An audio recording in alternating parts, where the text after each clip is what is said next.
Rob Brown breaking it all down. Yeah. SEC, Sideline Sports on my mind.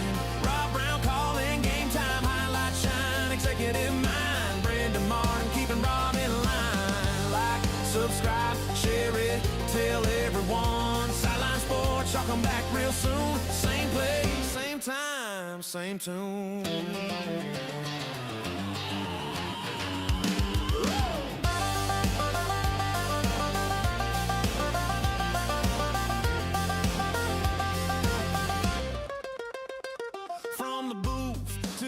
Morning, Robert. You're muted. Yep, sir. Rob There Brown. you go.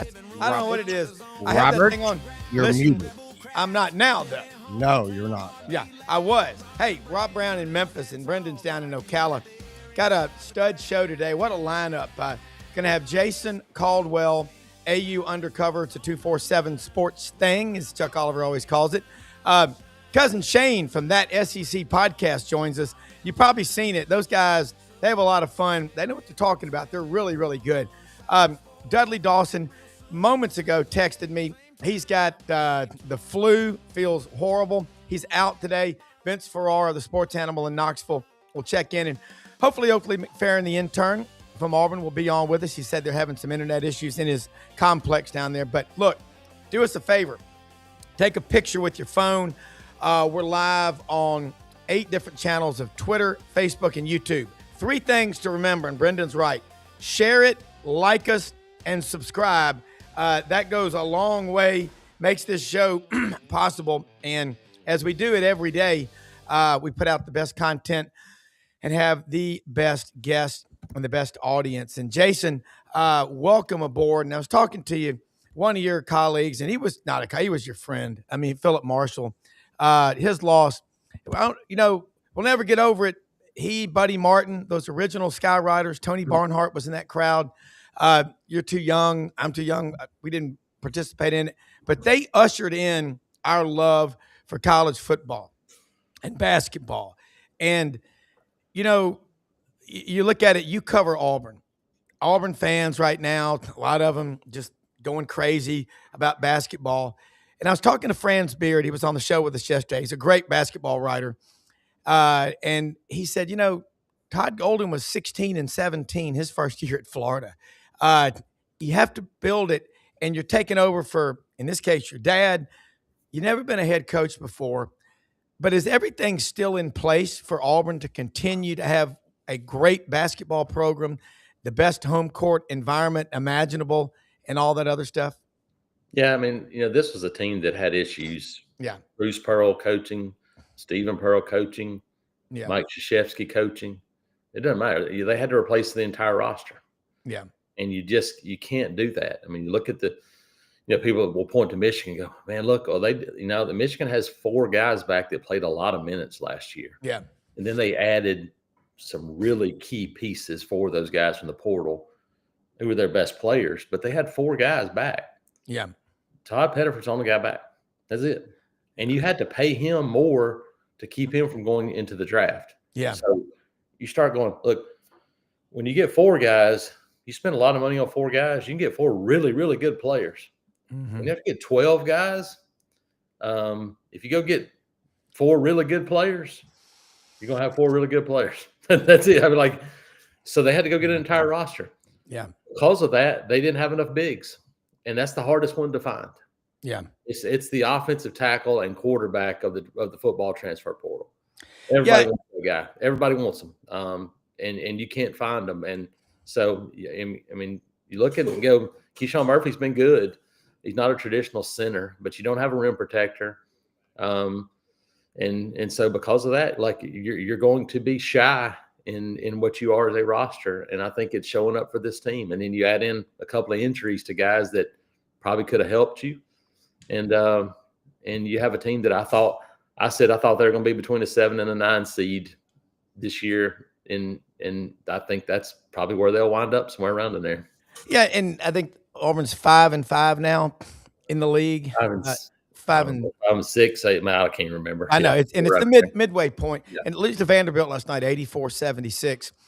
Last year was such a magical year for Auburn, for Florida, Tennessee, Alabama. 14 out of 16 teams make it.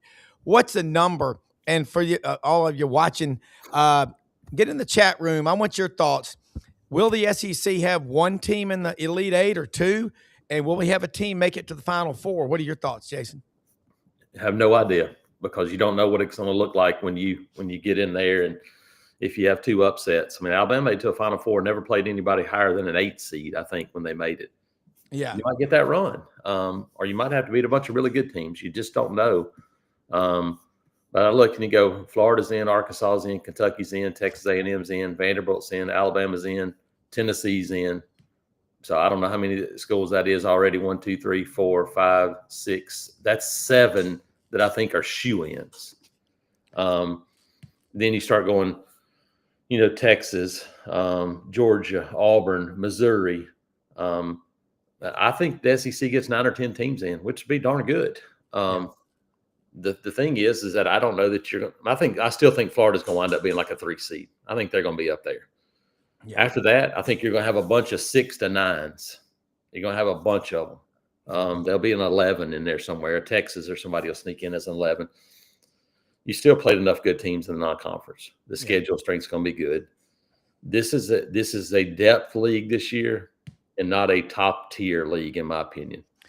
It just happens. We saw the same thing in football. I think football was a depth league. It wasn't a great league. Still have a bunch of good teams, but you don't have a bunch of great teams. Last year, you had a bunch of great teams in this league, but you also lost a bunch of really good players from those teams. Now you got a bunch of good teams. I think the Big 12 in my opinion, is the league with a bunch of great teams and not as deep. I think the SEC is probably a deeper league, but it's just not as top heavy. Yeah, Iowa State, number 5, goes down to the Horned Frogs last night. TCU gets them. We know Kansas is Kansas. Bill Self, he won 14 straight Big 12 titles before he didn't. They'll be there. And then you got the Big East. Is the rev sharing $20.5 million in the SEC? Are you going to see back the traditional football schools put 85% of that in football and a little bit into the other sports? Kentucky supposedly put $22 million into their basketball. They're 17-7 and 8-3 in the conference. I don't know how happy they are. Yeah. Well, if rev share means anything, then that's what you do. But I'm not certain it means anything at this point, because I mean, there's no way in my mind you can convince me that LSU is not spending $40 million on a football roster. Auburn's going to spend close to around $30 million on a football roster, because of the third-party deals and what you can get cleared and all those things. It just depends on how much money you can raise, and can you find somebody to make it a deal that will get passed. I mean, I don't know. Until something changes, I don't know that rev share means anything if you have a way to go around it, circumvent it, in which people are finding ways to do that. So at that point, it's how much money can you raise for a program? That's why you look at like women's basketball and you go like, look, there's only 4 or 5 teams in this league that can compete. Realistically, that's just the way it is. South Carolina's going to spend on basketball, Tennessee, LSU, Texas, Oklahoma. After that, I don't know if there's anybody else that's really planning to spend a whole lot of money on women's basketball. Ole Miss maybe a little bit. And that way, so anybody you have that's a good player that's a freshman, you're probably not going to be able to keep them because somebody else is going to pay them more. Yeah. Now you look at it in all the sports, that's what it's starting to boil down to is, and everybody's going to spend in football. I mean, even Kentucky's spending in football right now. So I don't think that's going to be an issue. Well, you talked a few weeks ago on the show. You made a great point. Older is better. When you look at Indiana's roster, 22 and a half, almost 23 years. Vanderbilt, the oldest team in the SEC. Now, you look at their talent. What are they, in the 40s, in terms of talent on their roster? Indiana was 33rd, Arkansas 34th. Coaching's at a premium, but age, wisdom, and experience will overcome youth, treachery, and naivety almost every time. Yes or no? Yeah, you get the 5-6 year senior guys too, and you're going, an 18-year-old competing against a 23 or 24-year-old is not going to win. I mean, AJ Devanza and some of these guys can still win, but there's only 4 or 5 of those guys in basketball. Yeah. You're not going to get one. You can pay it. You can go search and pay all the money you want to. There's only a handful of those guys each year. It's It's the older guys that win. And then those younger guys, if you keep them, they're not staying. I mean, you play 1 year and they play really well. Those guys don't ever have a chance to get old, not in college basketball. It's the guys who were, I won't say projects, but it's guys who maybe weren't quite as developed. That's the guys that get old in college basketball. And that's, I think, a lot of those guys end up winning. Yeah. Well, I can't help but let this bring this in. I think about the roof caving in, mytownroofing.com, one of our folks that supports the show. Get your roof checked out before it caves in. There's this mentality in the SEC right now among a lot of fans. I think at Auburn, you're waiting for the other shoe to drop. What, as far as your observations of Stephen Pearl, encourages you the most, and then worries a waste, but has you concerned or focused on the other side, on the bad side? I mean, honestly, they winning at Florida I was like, holy cow, that's probably one of the biggest surprises I've seen in 20 years of watching Auburn sports. Yeah. This honestly is about what I thought this team was going to be. When Keyshawn Hall and Todd Pettiford go 10 for 31, it'll be hard for you to win. Yeah. That's what they were last night. I think that's the case for a lot of teams. When your best players don't play well, you're not going to be very good. And in defense, they just don't have as deep a bench. And so it's hard for them to go defensively against these teams and do it for 40 minutes because you just don't have enough bodies. And again, that's part of what we need coming into this season. No concern for me. It's just like, look, can you keep these guys? Can you keep the core of this team and then add a couple of really good transfers for next year? And then that's where you start to make a run. And look, people look at this and go, well, Bruce Pearl.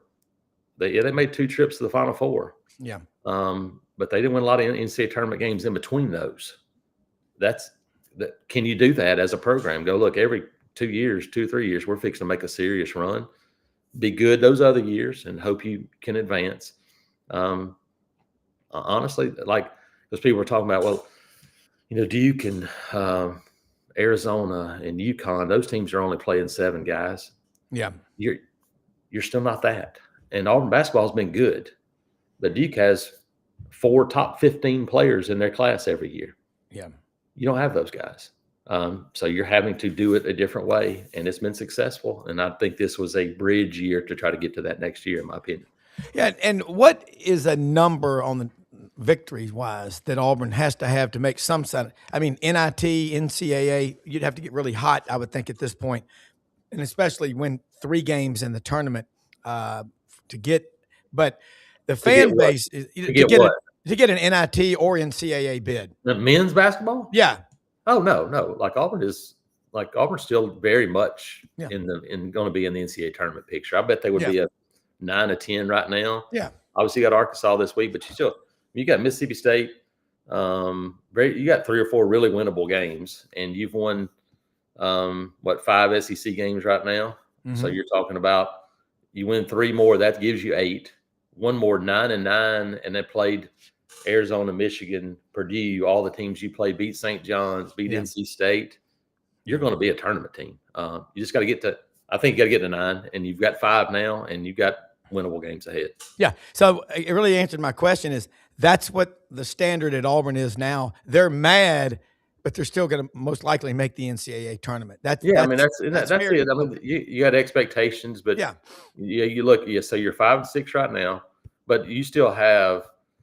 After at Arkansas, you're at Mississippi State. That's a very winnable game. Kentucky at home, very winnable game. At Oklahoma, winnable game. Ole Miss at home, LSU at home, and then Alabama. So you look and go, you have the Arkansas and Alabama games sandwiched between a bunch of games that you can win. Yeah. You got to have 4 of them, and I think that's very doable. Well, bottom line is, and what's the first day of spring practice, and I'll let you go. March 17th. First day of spring football to get ready to get rolling. And so a bunch of new guys. We just talked about basketball turning over a roster. Football is going to do the same thing. And how quickly can you get it together? And the difference is that this football roster, you're bringing in a bunch of guys who played in the same system. Basketball, you're keeping the same system, but you got a bunch of new guys trying to figure it out. Yeah. I think that's a benefit for football as they get ready to get rolling. Oh, I love it starting on St. Patrick's Day. Hopefully the luck of the Irish will be with Auburn. All right, let people know how they can follow you. And Jason, always love having you on. And again, we will always miss Philip Marshall, but you've got a lot of his characteristics. I'm just telling you that as your friend, and I've watched you for a long time. You're a very, very pragmatic voice of reason. You calm me down. That's how good you are. But let them know. Let's do it again next week. Yeah, thanks, guys. Just check us out, auburnundercover.com, part of the 24/7 network, and can also follow us on all the social media platforms and find me at ITAT Jason. All right. Thanks so much. Have a great day. Thanks, guys. Appreciate it. You bet. Guys, I'm going to tell you what, as next guest, I'm excited about getting him on here. Cousin Shane, that SEC podcast. And Shane, I met you at Media Days back in Atlanta, and I was watching some of your shows on the way back and forth to Memphis yesterday because I'm over at the farm in Parkin, Arkansas right now. And I love what you bring. You know what you are talking about. And I know David Purcell. That story about Purcell Farms, that was classic, man. Because Maury Gaston is like an older brother to me. He and David are best friends from childhood in Sylacauga. And they used to put a sign up over the 280, that bridge that you see that goes over 280 on the way out there. Used to say, honk if you love Auburn. He said that was back in the 70s. That was kind of a rough times. But first off, thanks more than for taking time to join us and tell people about you and your podcast. And you and your partner, y'all are really good, and you make us laugh even though we're ready to go crazy and pull our hair out with what's going on in college sports now. Hey, well, first off, thanks for having me on. And I feel like over on the show, it's more of a laid back. I mean, it's truly my cousin. It's me and my cousin just hanging out, talking college football, but it's definitely the lighter side. Not a lot of seriousness going on over there. Because I think at the end of the day, that's the way we should view college football. Is it's a sport that it's entertainment. And so we like to provide a little entertainment on our side as well. Yeah. Well, and my wife is Evolve for Life. Cousin Mark has 10 season books up there right by the Torch guy in Knoxville. I mean, she went to every game, either watched it, listened to it on the radio, or went to every game with her dad until he died 22 years ago. And I got an older daughter, it's Alabama. The rest of us are Auburn. That's what makes this so much fun, especially for holiday gatherings, isn't it? Absolutely, man. I mean, because that's what gets you through the holidays. I think we always talked about rivalry week is always our favorite week because you got Thanksgiving, you got family, you got houses divided.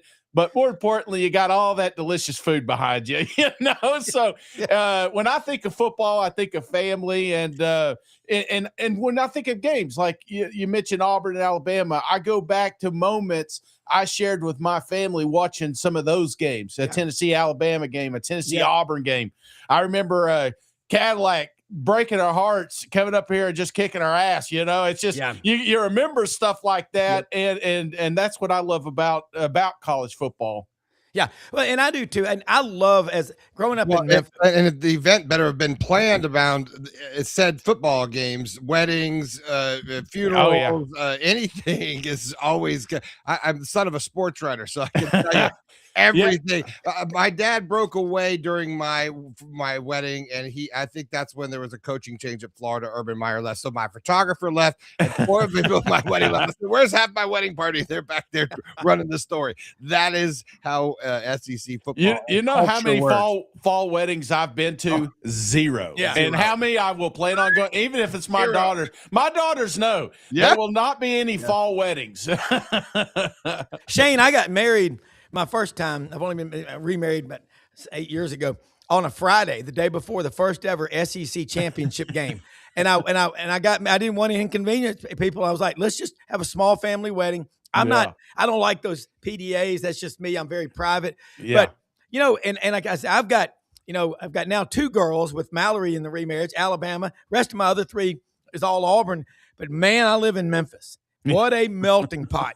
And the Tennessee folks, good God almighty. And I'm in a hunting club. And we got about every school in the conference, the University of Memphis, Arkansas State. It is wild. So you're in East Tennessee. And your cousin, Mike Bratton. I love how when you all are interviewing people, you make it fun. There's too many people have gotten too serious. They need to drink some damn river water. It's getting to be ridiculous.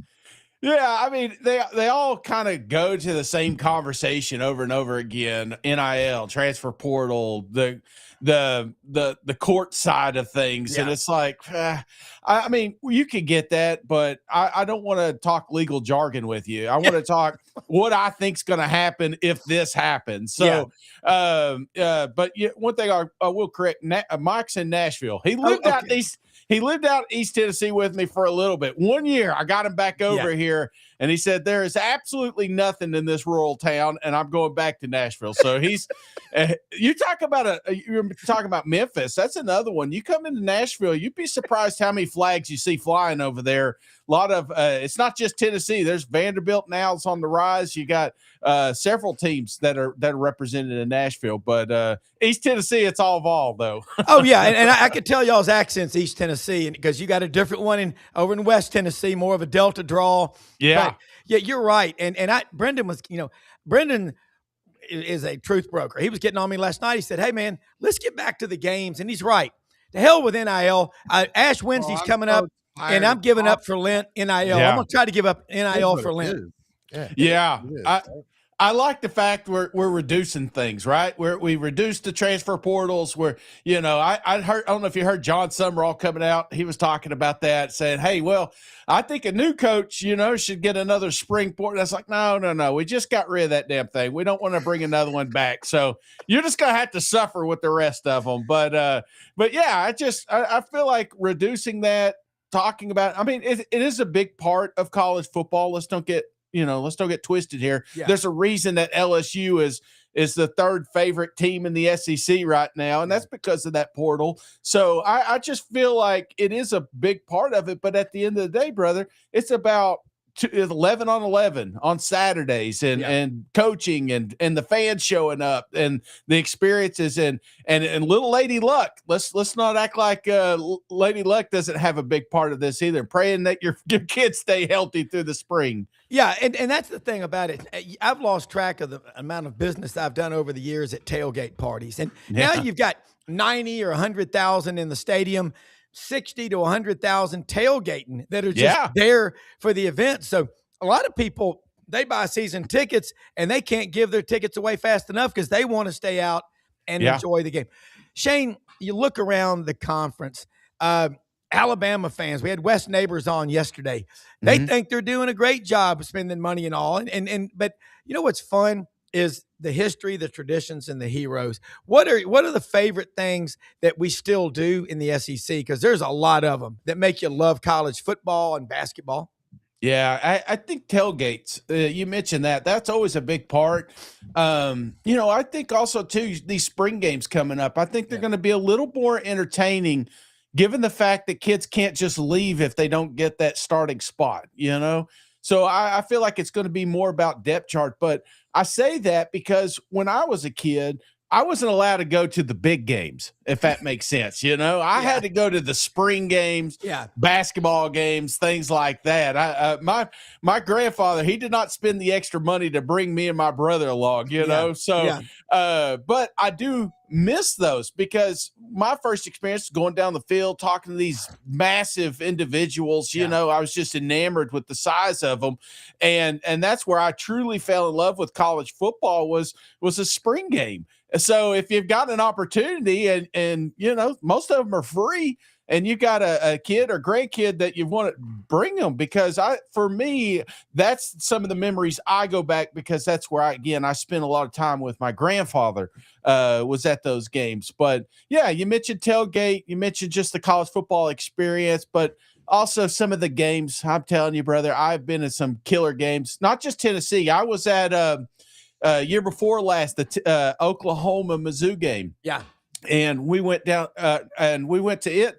And that's when Jackson fumbled right there at the very end and a miracle happened in Missouri. I mean, that place was absolutely electric. And you wouldn't think Columbia, Missouri, that atmosphere would be there. But in this conference, Southeastern Conference, you're going to find it Saturday at every one of these stadiums. Well, I can remember, in 97 and 98, being in Mount Air, Iowa, pheasant hunting, and our guide Jake was about 82 years old, walking 15 miles a day in the switchgrass with us, and he grew up even a high school coach up there watching SEC football on those sports channel like Al Barbaro, my friend from Eaton Vance from Boston. He said, I grew up in Boston, and now I live in Prattville, Alabama, and I'm married to an Alabama graduate with season tickets. And he grew up a Tennessee fan in Boston. He goes, everybody in my neighborhood's named, Joey Stiletto, Joey Bag of Donuts. He said, and I'm watching SEC football in Boston. I mean, isn't that awesome? That's awesome, man. That's awesome. I got a brother that lives in Hawaii on the Big Island, and he has to get up a little early for some of them noon kickoffs, but he's up and at it watching them games because it just means more, right? Yeah. I mean, it does. And God, we needed you. I tell you, it's amazing because you know what you're talking about. I've watched a lot of your shows. I always scout my guests, but you and your cousin, that's the SEC. And we're all these different fan bases that are married into each other. We work with each other. The trading floor at Duncan Williams for 12 years. Our chief trader, he wins Trader of the Year every year, Adam Tooley from Canada, Florida graduate. I mean, and you have contests in the SEC. You look now at the schedule, 9-game schedule for next year. Yeah. I mean, you can look at it two ways. That's another loss for half the teams, or it's another weekend of SEC football. What's not to love about that? Yeah. No, I mean, it's a win for the fans, but I think there's going to be some growing pains for this conference. When you extend to 9, I think it was Kirby Smart that said that. Said, that just means another half the SEC is going to have another loss. Yeah. I worry because we saw the college football playoffs on how hard it was to get. I mean, Vanderbilt didn't get in. I felt like, how do you win 10 games and not get in this conference? And I feel like, okay, we're adding another loss potentially. What does that look like for that committee trying to get those guys in? Sankey's he's not happy with this. That's why they want to talk expansion and so on and so forth. But as a fan, absolutely get rid of that UT Chattanooga. I don't want to watch that game. I'd rather watch another Georgia game or South Carolina Mercer. game. Yeah, get rid of it. I feel like the more parity we have in some of these bigger conferences, the better games we're going to have. Yep. So I do think that it's a win. But the biggest, like right now, I feel like the growing pains, because not only did we add another conference game, but we got rid of an extra bye week, which I feel like late in the season is really going to hurt some of these squads. Yeah, because it's the depth or lack thereof. Yeah. And what's cool is we've got a channel here with like 8 shows, and Brendan and his father have GatorbaitMedia.com. Yeah. And they talk with Urban Meyer a lot, Steve Spurrier. And I get to be on a show Tuesday night, Low Down with Lauren Meadows, and just dive into that Florida culture. As an Auburn guy growing up, that was one of my biggest rivalries. Tennessee, Florida. Hell, look, I remember Tennessee Ole Miss in 1983. Alan Cockrell from Joplin, Missouri was the Tennessee quarterback, and they lost at home to Ole Miss in Knoxville 13-7. I was in Athens for the Auburn-Georgia game that year, and some fan threw a chair and hit Cockrell. I mean, people get a little wild. But you know what? I go to Tennessee. I have so many Tennessee friends. Yeah. That's what makes it. I don't hate any school. I love my school, and I don't hate other schools. And I listen to some of these fans. They need some time with the head shrinker. I mean, it's like, lighten up, Francis. Talk about you get to go all over. Yeah, that you mentioned Florida. That was always growing up for me in the 90s. That was it. That was, forget the SEC championship, forget rivalry week. That was our game. That's what typically dictated who was going to an SEC championship and potentially a BCS championship. Yeah. And unfortunately on my end, it was a lot of L's, I mean, there was a lot of reasons Tennessee going in there that they should have beat Florida, but for some dang reason we couldn't do it. So, that was the 90s. You talk about Steve Spurrier. I played Jefferson County over here in East Tennessee, and one of the schools we went to is Science Hill. And that's I mean, I hated it not because it was Science Hill, but because Steve Spurrier went there, you know.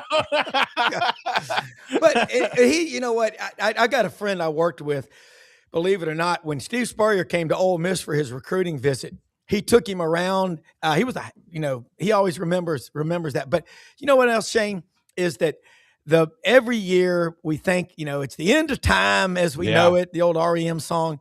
But we just keep digging in and finding excuses to love it even more. Yeah. You can't get mad about it. You look at the fan interest, the TV numbers, they're exploding. Yeah. Explain that one. Why more people are watching? Yeah, to me, it's kind of funny. Because Vanderbilt, I just mentioned Vanderbilt. They're not the bottom of the conference anymore. They're beating people. Yeah. Missouri are beating people. So Ole Miss, a team that has never made an SEC championship, by gosh, they made a college football playoff. And I just feel like, that word parity gets thrown around so much, but that's exactly what we have now. And you can't count any team out. You can't count any Saturday. You can't just say, well, here, I'm going to give you my tickets to this game because it's going to be a blowout. You don't know that. I mean, every time you go into a battle with a Southeastern Conference football team, it's a battle. And I feel like that's what I love about it, because I mentioned Lady Luck earlier and how you get to college football playoffs. There's going to be more of that. You're going to need a little bit of that on your side to make it to the dance at the end of the season. Yeah, and another thing, too, you look around at these rivalries.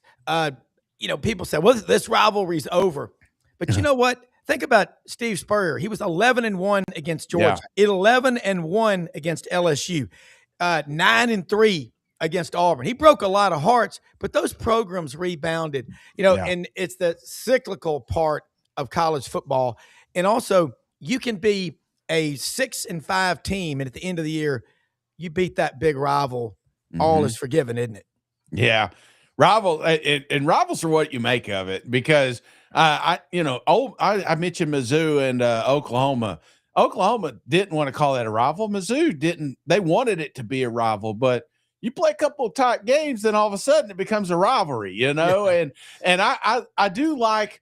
There's some things I like and I don't like about this night game. More, I like more, but we are going to see more teams, correct? And I feel like that's going to create some heated games. But you mentioned Tennessee and Florida. That's one that kind of we're going to lose a little bit, because we're not going to see it on an annual basis. But you got a Tennessee, South Carolina now coming back, and there's been some hate games with them. So I feel like it's going to be good ultimately. But I do think that rivalries are going to be created.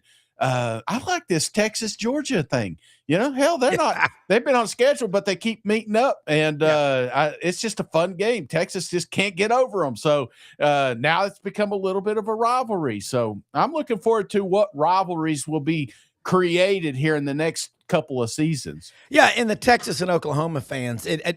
We have Ken Capps, Football Writers Association of America, is on the show a lot with us. He said typically they get excited. Jacked up twice a year at DKR. He said they're going to have to learn to do that every SEC Saturday. Have you been to Austin yet?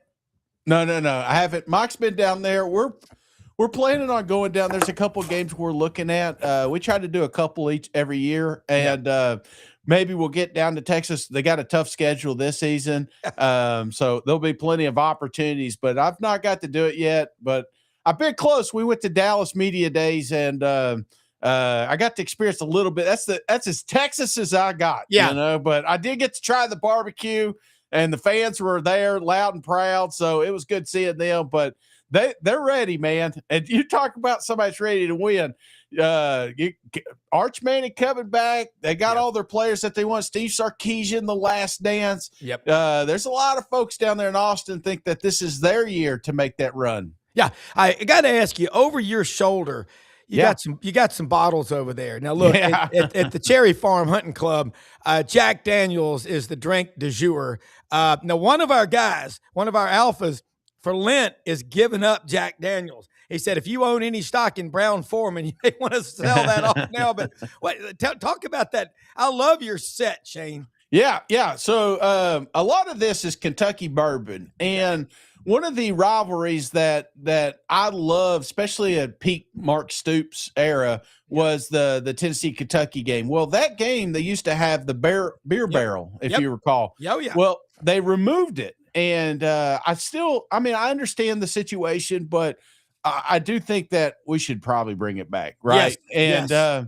And because we don't have that, we created the bourbon bet. And so a couple of guys on three, Nick Roush, a couple of Kentucky fans, we made a bet that if Tennessee would win, they'd send me Kentucky bourbon. If Tennessee would lose, I'd send them Tennessee whiskey. Yeah. Well, you can see I've got a lot more bourbon than they got whiskey on their shelves. So most of them have stopped making that bet with me. So that's where a lot of this comes from. King State. This is Tennessee Legend. This is sponsored the show. If you ever in East Tennessee, Nashville area, be sure to check these guys out. They got some phenomenal stuff. Everything from moonshine to Tennessee whiskey. Yeah. Now I've had some real moonshine over in Cleveland, Tennessee, going on the Ocoee River one time. Yeah. Mixed it with grape juice. Woke up on the hood of the car at 3 a.m. and the engine was still running. Brother. That stuff is strong. It's so funny, because I never thought moonshine would be such a big deal because everybody had it here growing up, So our dads all had a jar in the fridge that we just, even though it had 2 cherries in it, you didn't drink it because it was straight fire water. But I remember one of the wildest nights I ever had. It was the first time I ever had apple pie, and by gosh, this guy. He knew how to make it, brother, because as soon as you finish tasting it, tastes like you just had a bite of apple pie. Yeah. Next thing I know, I passed out next to the lake. Well, I can tell you, I got some Georgia peach one time. I had a wild duck and game dinner. Yeah. And I'm going to tell you one thing. About 2 a.m, I threw some down. Remember those chimneas that used to sell on the side of the road everywhere? Yeah. I threw some down there, and the back flame went whoosh and knocked a friend of mine out of his chair, and it singed his eyebrows. But it is legit stuff. But bring back the oak and barrel, the bourbon. Oh yeah, it needs to be. Yeah, and because there's rumors. You go back to Moose up there in Knoxville, where he'd be holding on to the barrel. Apparently, they're still exchanging it back and forth. It's just not in the public. So why do that? Let's get it back out there. It's a fun trophy. Yeah, look, and I know we kept you long, and just let's do this again, man. Thank you more than for sharing your time with us. You're real, you're legit, and more than anything, you're smart, you're happy, and you love what you're doing. Tell people how they can follow you and keep up with your awesome podcast. Yeah, I'm going to have to write that. I'm going to have to let Cousin Mike see that one. Smart. I don't get that often, man. You're smart. But yeah, hey, you can catch us over That SEC Podcast. We're on YouTube. We stream everywhere. If you're an audio listener, you can find it on Spotify and wherever you get your podcast. But if you find me online, just look Cousin Shane. Ain't too many of us around. Just click on the big one and you can find me. Well, you make us love college sports, man. Have a great week. All right, see you guys. You bet, Brendan. And you're so right. That's what Carl Stevens used to always say to Shug Jordan on the Auburn Football Review. Shug would say to him, he'd say, "You're so right, Carl." It's the game we love, and just get back to the X's and O's. Vince, your partner, the dynamic duo Dudley is out today, sick with the flu, but you are here. He texted me right before the show. The bear. He's got the bear. Co-host. Yeah. The bear is your co-host today. Yeah, we've got it. And I don't know if you were in the green room or not. We should have brought you in with Cousin Shane. But I'm going to tell you what. For Lent, I'm going to give up as much as possible talking about NIL and the portal, except when absolutely necessary, and focus on these games. Let's talk some Tennessee basketball. What's going on up there? Your thoughts on the SEC basketball race as we enter the second half? Well, we'll take it one at a time. When it comes to Tennessee, they had won 4 straight, and then they went to Rupp Arena and blew another double-digit lead. 17 the first time, 14 this time. Happened a little bit differently, but still same result. They had a little bit more fight this time. And, it's not like they played bad defensively. It's just They couldn't make shots around the rim. They didn't make their free throws, and then they turned the ball over too much. Those are the things that are frustrating fans. Is yes, they won 4 straight before that loss to Rupp, but you lose twice to Kentucky in a season if you're a rival of Kentucky, and fans are not happy, especially because Rick Barnes has had more success than pretty much anybody against Kentucky since he has been here out of the league. But look, last year Kentucky beat Tennessee twice in the regular season. Tennessee won on a neutral court to advance to the Elite Eight. So will you see them maybe a third time? Could be in Nashville, could be in the NCAA tournament. So those are the ones that really matter, but fans are still frustrated because it's things that are fundamental. It's the free throws, it's the bunnies around the rim, it's the turnovers at inopportune times. And those are things they actually had improved upon during their 4-game winning streak, and then it kind of reverted back against Kentucky. And now they have Mississippi State late tonight, 9:00 Eastern, 8:00 Central there in Starkville. Good teams take care of business in these kind of games, home or away. I know it's tough to win on the road, but Tennessee really has not imposed their will like a team that they were supposed to be. Just they've been a little bit banged up in the front court and inconsistent in the front court. They need those 4 bigs to be better and provide them at least with a third scorer to go with Nate Ament, who is playing as well as anyone in this league, or as good as any freshman in the country right now with what he continues to do. And then Jacoby Gillespie is their second leading scorer here during the stretch. They need consistently a third guy, and they need to do those basic fundamental things. So that's kind of where Tennessee basketball is with 8 games to go. They fans are frustrated with where they're at. They're not in the top 25, and honestly, that's surprising to me. I thought this team would come together better than it has. All right, so we talked with Jason Caldwell, Auburn Undercover, in the first segment before Cousin Shane. He thinks maybe 8 or 9 SEC teams. Last year we had 14. It was an exceptional year, but you know what I remember about last year? So much age and experience on the top rosters like Alabama, Tennessee, Florida, and Auburn. Flip the narrative to this year. Your thoughts? I'll hang up and listen, Coach. Go Vols! I mean, Lenardi has 10 SEC teams in, so wow. Hard to argue with him, and that's his update this morning. Whoa! He has Texas in the last 4 in, so they're a team that can slide back. Georgia is in the last 4 buys, so if things go south for either of those 2 teams, they could slide out to get it down to 9 or 8, and then Missouri is the second team among the first 4 out. So I think that's the range there, Rob, is 8 to 11 for the SEC based on how it finishes. The tough thing is that these teams are playing one another, and then I'd have to look at each one of their schedules, but some have more difficult home stretches than others. Like Tennessee, 3 of their final 8 games are against teams that you would say will be in the NCAA tournament. 2 against Vanderbilt and 1 against Alabama. Everything else kind of still up in the air in terms of, they play South Carolina, they play Mississippi State. They have those kind of teams still on their schedule. Oklahoma. So there's not as many chances to get quad 1 wins. But you can beef up the rest of your resume, like winning on the road. Yeah, the road record. They're 2-4 in road games. They're 4-7 in quad 1 games. So I think each of those teams has opportunities to solidify themselves, but that's kind of your range. I think is 8 to 11 SEC teams. All right, last year we had a lot of great discussions with you and Dudley on here, 2 of the best. Vince Ferrara, folks, catch him 99.1, the sports animal in Knoxville. By the way, put the app on your phone. And no matter where you are, you're a Tennessee fan or not, you want to listen to great sports talk. He comes on 3 hours every Monday through Friday right before us. Food City rules, man. Food City. We're going to the Food King in Animal House. You're driving, Flounder. All right, last year we thought there was 25, 30 teams people thought could win the whole thing last year? Give me a number nationally. UConn and their lovable coach, Hurley, who everyone loves. I love the guy. He's a winner, but he's kind of persnickety, they may say, in the Northeast. It's a nice way to put it. Persnickety is today's word of the day.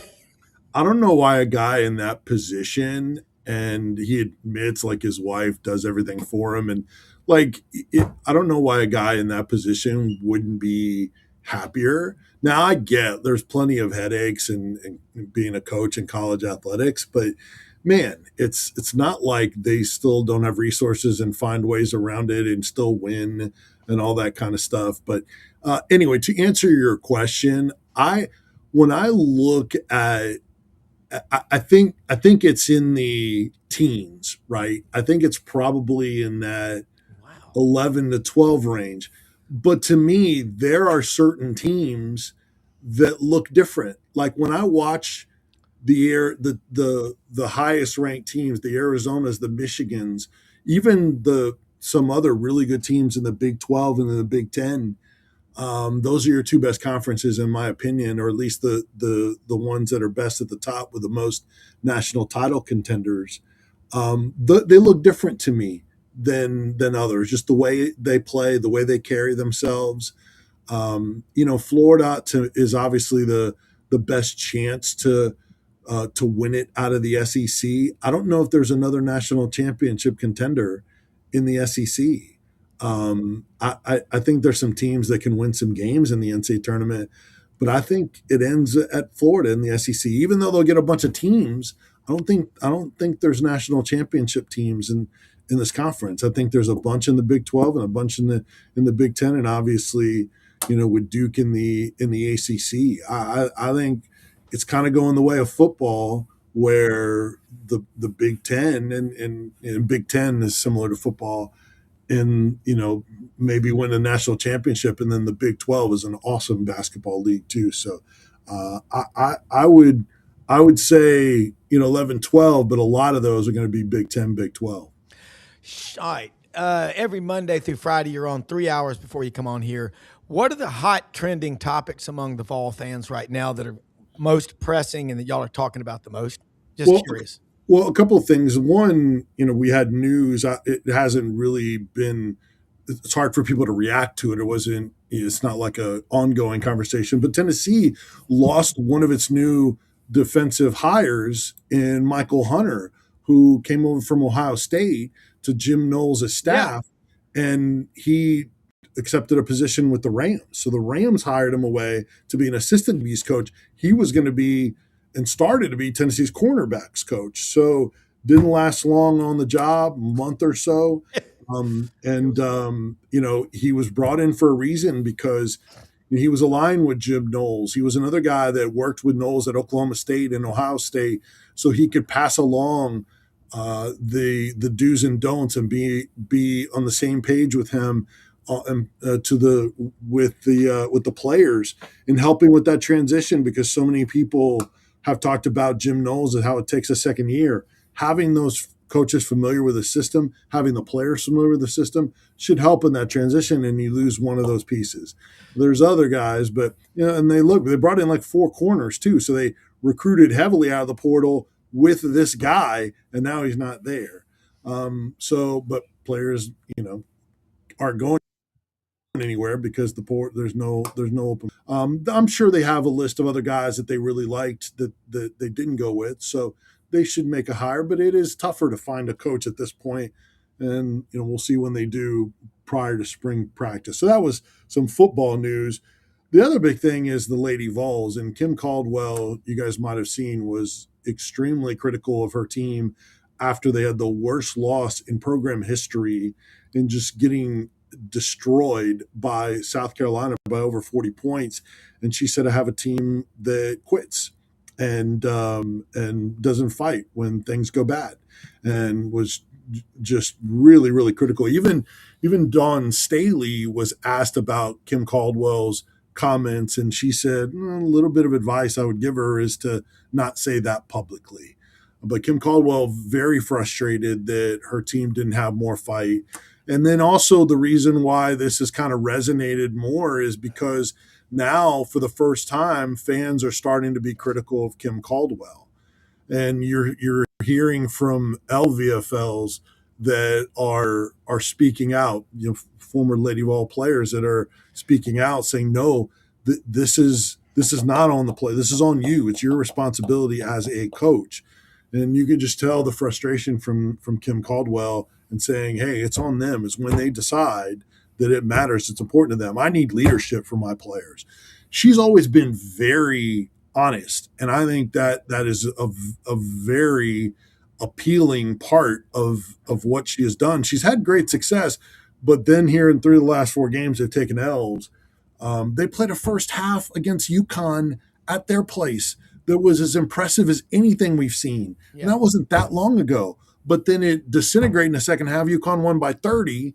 And then, then they beat Georgia on the road in overtime. It was not a great team. And then they had this happen, and it's already gone from what was promising to, what a lot of people are deeming a disaster and already making a permanent declaration on Kim Caldwell. So how this team responds to that, how they do, very, very curious to see how that works out. Oh, by the way, who's coming in tomorrow to Thompson-Boling Arena Food City Center? Missouri, coached by former Lady Vols coach Kelly Harper. Yeah. So crazy how those things happen when fans are now really frustrated with a coach, and then their former coach, who had some success, is coming back with Missouri, albeit Tennessee's record is better than theirs. Yeah, and I remember an SEC coach back in the fall of '96 had a kicker who had a meltdown late in a game in the fourth quarter. And he said on the post-game radio show, and everybody's jaws dropped, and they were like, I can't believe he just said it. But he goes, his collapse in the kicking game in the fourth quarter tonight reminded me so much of Greg Norman's collapse in the back nine at Augusta back in April. I mean, you don't do that. Look, but I'll tell you what, you do it privately, but that's on the coach if they do quit, because that means you haven't pushed them enough. Practice is where you find out who the quitters are. Well, I think what we don't know is what button she has tried to push before. Yeah. And maybe she's pushed so hard that hasn't worked. Maybe she's killed them with kindness at times, and that hasn't worked. Yeah. And then maybe she felt like this is the last straw. So I'm not going to assume that she's not coaching them hard. She actually, I think, is one that tells it like it is to your face. Yeah. Like Rick Barnes will say things about his players, but he doesn't say anything he hasn't already told them to their face. Yeah. He didn't have a different message. That's one of the big things about Butch Jones when he was here, is his messages in different venues would be different. And so Rick Barnes, I don't know if he's used the term quit before, but he's been critical of effort or not being good enough. And I'm guessing, because she's very honest, that she has told them this isn't something that she just for the first time trotted out in the media. It's just apparently it's not it's not getting through to them, and maybe that was either her just showing her frustration or trying a different approach to try to reach them. But a lot of people are not happy whether they agree with her approach or not. That has been something else that has really resonated. And then fans are excited about Lady Vol softball went down to Clearwater, had a great start to the year, beat a top 5 team in Oregon. And then Tennessee baseball and the college baseball season, as you guys know, starts on Friday. A lot of expectations for that. I'll be calling the non-conference and midweek games that are home with John Wilkerson. So looking forward to that starting on Friday when they welcome in Nichols. Look, and you are great at that, by the way. Fantastic TV, radio, whatever. This Vol report brought to you by Matei's Garage in Memphis, Mendenhall, Black Road, right there by Folks Folly. They're open Monday through Friday, 8 a.m., 5 p.m. Larry Cervetti, Vol for life. God, I went to high school with him at CBHS. Man, he loves his Vols, but he loves all of you. Come to Matei's. They've been there since 1972. Great car work. They will look under the hood and they'll take care of you. You'll love them. Vince, I love what you just said about importance of telling people if you say it in public, you better have said it to their face. I think also a problem is fans that quit. You look on TV or you look around you at a game, something's going wrong in the first quarter or the first 5 minutes, and they do this. They're folding their arms. If you were my teammate and you acted like that, I'd get you off the field. Send me somebody. And I think fans do the same thing as the players do. Yeah, it's an overreaction society right now. We're done. Next thing you know, they're on a 8-0 run and they're like cheering louder than anybody else. Another thing, and this comes into play with the Lady Vols, is a lot of people that are outspoken that complain about them don't regularly watch them. And it's a pile-on opportunity. There's plenty of fans, and the Tennessee fan base is not exclusive in this. There's a lot of fan bases where the fans are football fans, and then they'll chime in from time to time on the other sports. And maybe men's basketball more frequently, but I bet you there's plenty of people that are speaking out about Kim Caldwell or saying she should be fired or complaining about this and this that probably haven't watched a second of their games. But it's an outrage opportunity. So it's a pile on. And look, sometimes that can happen too in a bandwagon. You finally there's plenty of people that are probably waving the flag for Tennessee baseball when they won the title a couple of years ago. Probably didn't watch a game.